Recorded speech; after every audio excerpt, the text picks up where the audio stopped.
ئەگەرچی شەو درەنگە ساقی بۆم تێکا کەمێکی تر کەوام شەو سەری هەڵدا لە ناخمدا خەمێکی تر. چیرۆکی ئەم جارەمان ناڵە و گریانی ژنێکی کوردە کە بۆ شاکارێکی مەزن لە ئەدەبیاتی کوردیدا.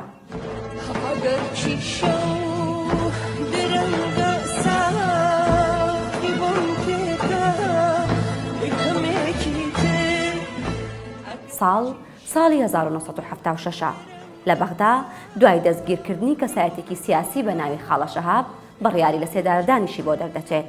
دوای دەرچوونی بڕیارەکە هاوسەری خاڵە شەهاب شەوێک بەناڵە و گریانەوە خۆی دەگەێنێتە لای ماڵی کەریمی حسامی و تکا دەکات بۆ ئەوەی شتێکی بۆ بکەن و خاڵە شەهاب لە سێدارە نەدەن. یەکێک لەو کەسانی لە ماڵی کەریمی حسامی دەبێت هێمنی شاعیر بووە. بۆیە دوای ئەوەی ژنەکەی خاڵە شەهاب بە گریانەوە دەڕوات هێمنی شاعیر دەست دەداتە پێنووسەکەی و لە ناڵە و گریانی ئەو ژنە قەسیدەی عیشق و ئازادی دەنووسێت.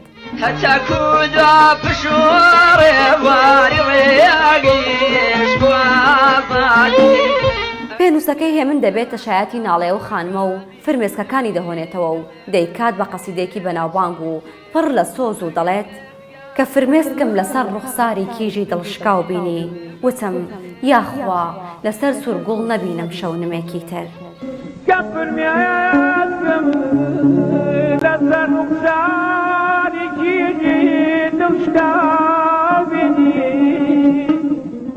سەرنجام هەر لە هەمان ساڵدا خاڵە شەهاب لە سێدارە دەدرێت و دوای ساڵێکیش شعرەکەی هێمن لە دیوانی ناڵەی جودایی بە ناوی عیشق و ئازادی بڵاو دەبێتەوە.